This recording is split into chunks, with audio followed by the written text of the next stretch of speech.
কাঁচা কলার কোপ্তা এভাবে বানিয়েছেন কখনো? আজ দেখুন কাঁচা কলার কোপ্তা বানানোর এক দারুণ উপায়।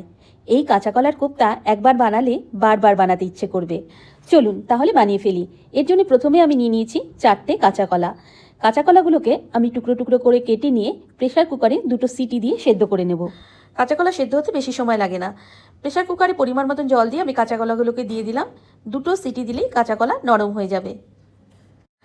কলাগুলো সেদ্ধ হয়ে গেছে। আমি এবার এর খোসাগুলোকে ছাড়িয়ে নেব।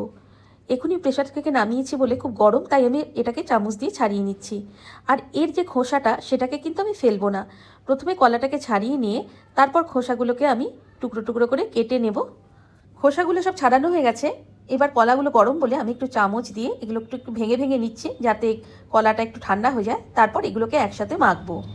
এবারে সেদ্ধ কাঁচা কলার খোসাগুলোকে একটা ছুরি দিয়ে আমি ছোট ছোট টুকরো করে নেব। তারপর এটাকে মিক্সার জারে দিয়ে এটার একটা স্মুথ পেস্ট তৈরি করে নেব। কাঁচা কলার খোসাগুলো অনেক বড় বড় আছে বলে এটা পেস্ট হতে সময় লাগবে বা ভালোভাবে হবে না, তাই জন্য আমি এভাবে ছোট ছোট করে টুকরো করে নিচ্ছি। খোসাগুলোকে মিক্সার জারে দিয়ে দিলাম। এবার এই রকম স্মুথ পেস্ট তৈরি করে নিয়েছি।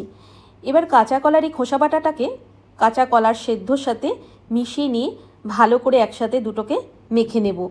কাঁচা কলা সেদ্ধর সাথে যদি কাঁচা কলার খোসা বাটাও মেশানো হয় তাহলে কিন্তু কাঁচা কলার কোপ্তার টেস্ট অনেক বেশি ভালো হয়। এবার আমি এর মধ্যে দিয়ে দিচ্ছি পরিমাণ মতো নুন, হলুদ, একটু জিরের গুঁড়ো আর দিচ্ছি হচ্ছে একটু চিনি। একটা বড় পেঁয়াজকে আমি এইভাবে মিহি করে কুচি করে রেখেছি, সেই পেঁয়াজ কুচি দিয়ে দিচ্ছি। আর দিয়ে দেব 6-7টা রসুনকেও আমি এইভাবে ভালোভাবে চপ করে নিয়েছি, সেই রসুন কুচিটা। আর এক টুকরো আদাকে এইভাবে ফাইন চপ করে নিয়েছি, সেই আদা কুচিটা। আর এখানে দিয়ে দিচ্ছি 6-7টা আমি লঙ্কাকে এইভাবে ভালোভাবে চপ করে নিয়েছি। লঙ্কাটা আপনারা আপনাদের টেস্ট অনুযায়ী দেবেন। কাঁচা কলার খোসা আর কাঁচা কলা মেখে যে পরিমাণ হয়েছে সেই অনুপাতেই কিন্তু এখানে সমস্ত মশলা, পেঁয়াজ, রসুন, আদা দেওয়া হয়েছে। এবার বাইন্ডিংয়ের জন্য আমি দিয়ে দিচ্ছি 3 চামচের মতো বেসন। আর টেস্টের জন্য দিচ্ছি 1/2 চামচের মতো ঘি আর একটু হিং। এবার সব কিছুকে খুব ভালোভাবে একসাথে মেখে নেব। আমি এর মধ্যে 1/2 চামচ গরম মশলার গুঁড়োও দিয়েছি, সেটা দেখাতে ভুলে গেছি, তাই মুখে বলে দিলাম। আমার মাখা হয়ে গেছে। এবার আমি হাতে একটু তেল মেখে নেব, তাহলে কাঁচা কলার কোপ্তাগুলো গড়ার সময় হাতে লেগে যাবে না। এবার পরিমাণ মতো এই কাঁচা কলার এই মিশ্রণটাকে নিয়ে আমি যার যেমন ইচ্ছে সেই শেপে বানিয়ে নেব। আমি এভাবে লম্বা লম্বা করে বানিয়ে নিচ্ছি। একটা একটা করে আমি সমস্ত কোপ্তাগুলোকে গড়ে নেব। কোপ্তাগুলো বানানো কমপ্লিট হয়ে গেছে। এবার এটাকে সেট হওয়ার জন্য আমি নর্মাল ফ্রিজে আধা ঘন্টার জন্য রেখে দেব। আধা ঘন্টা পরে আমি কড়াই বসিয়ে দিয়েছি এবং এর মধ্যে দিয়ে দিচ্ছি কিছুটা পরিমাণে তেল। এবার তেলের মধ্যে আমি কোপ্তাগুলোকে একটা একটা করে দিয়ে এটাকে ভেজে নেব। ইচ্ছে করলে কিন্তু এটাকে ডিপ ফ্রাই করা যায়, কিন্তু আমি ডিপ ফ্রাই করব না। আমি এইভাবেই খুব বেশি তেল দিয়ে ভাজবো না, একটু কম তেল দিয়ে আমি কোপ্তাগুলোকে এইভাবে লাল করে ভেজে নিয়েছি। আর বাকি যে তেলটা আছে তার মধ্যে আর বাদ বাকি কোপ্তাগুলোকে দিয়েও আমি একই রকমভাবে ভেজে নেব। সব কোপ্তাগুলোকেই আমি ভালোভাবে ভেজে নিয়েছি। যেহেতু কলা মিশ্রণটার মধ্যে খোসা মেশানো আছে, তাই কিন্তু কোপ্তাগুলোর রং একটু একটু সবুজ সবুজ লাগছে। এবার কড়াইতে পরিমাণ মতন তেল দিয়ে দিলাম, তার মধ্যে 1/2 চামচ দিয়ে দিচ্ছি সাদা জিরে আর সামান্য একটু হিং।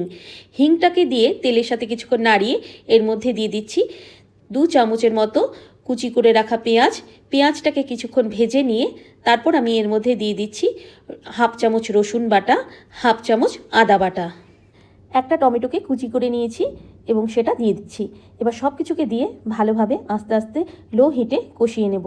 এবার আমি এর মধ্যে দিয়ে দিচ্ছি পরিমাণ মতো নুন, হলুদ, জিরের গুঁড়ো আর একটু লঙ্কার গুঁড়ো আর সামান্য 1 চামচ চিনি। চিনিটা আপনারা আপনাদের টেস্ট অনুযায়ী দেবেন, পছন্দ না করলে দেবেন না। আর একটা তেজপাতা দিয়ে দিলাম। এখন সব মশলাগুলোকে একসাথে আস্তে আস্তে লো হিটে ভালোভাবে কষিয়ে নেব। মশলা ভালোভাবে কষানো হয়ে গেছে, মশলার মধ্যে থেকে তেল বেরিয়ে এসছে। এবার আমি দিয়ে দিচ্ছি পরিমাণ মতন জল। জলটা এখানে একটু বেশি দিতে হবে, কারণ কোপ্তাগুলো যাতে ঝোলের মধ্যে ডুবে যেতে পারে সেই পরিমাণে জল দিতে হবে। আর দিচ্ছি 3টে কাঁচা লঙ্কা। ঝোলটাকে প্রথমে ভালো করে কিন্তু ফুটিয়ে নিতে হবে। কোপ্তাগুলোকে দিয়ে কিন্তু বেশিক্ষণ আর ফোটানো যাবে না, তাহলে কোপ্তাগুলো কিন্তু ভেঙে যাবে। এবার আমি এর মধ্যে দিয়ে দিচ্ছি 1/2 চামচ গরম মশলার গুঁড়ো আর হাফ চামচ ঘি। ঘি আর গরম মশলাটাকে ঝোলের সাথে ভালোভাবে মিশিয়ে নিলাম। ঝোলটা অনেকক্ষণ ফুটে গেছে। এবার এর মধ্যে আমি এক এক করে কোপ্তাগুলোকে ছেড়ে দেব। কোপ্তাগুলো দিয়ে কিন্তু বেশি জোরে নাড়াচাড়া করা যাবে না, তাহলে কিন্তু কোপ্তাগুলো ভেঙে যাবে। আমি এভাবে আস্তে আস্তে সব কোপ্তাগুলোকে দিয়ে খুন্তিটা দিয়ে আলতো করে আমি কোপ্তাগুলোকে একটু এপিট উপিট করে দিচ্ছি, যাতে দু পিঠেই সমানভাবে ঝোল ঢুকতে পারে। কোপ্তাগুলো দিয়ে লো হিটে আমি প্রায় মিনিট 5 ফুটিয়ে নিয়েছি। রান্নাটা কিন্তু কমপ্লিট। এখানে যে একটু ঝোল আছে বেশি, সেটা কিন্তু আস্তে আস্তে টেনে যাবে। রান্নাটা কমপ্লিট হয়ে গেল। এবার আমি সার্ভ করে দিচ্ছি। আপনাদের কেমন লাগলো সেটা জানাবেন। আর আপনার যদি এই রান্নাটা ভালো লাগে অবশ্যই বাড়িতে ট্রাই করবেন এবং আমাকে কিন্তু কমেন্টে জানাবেন। আর আমার চ্যানেল যদি ভালো লাগে অবশ্যই লাইক, কমেন্ট, শেয়ার করতে ভুলবেন না।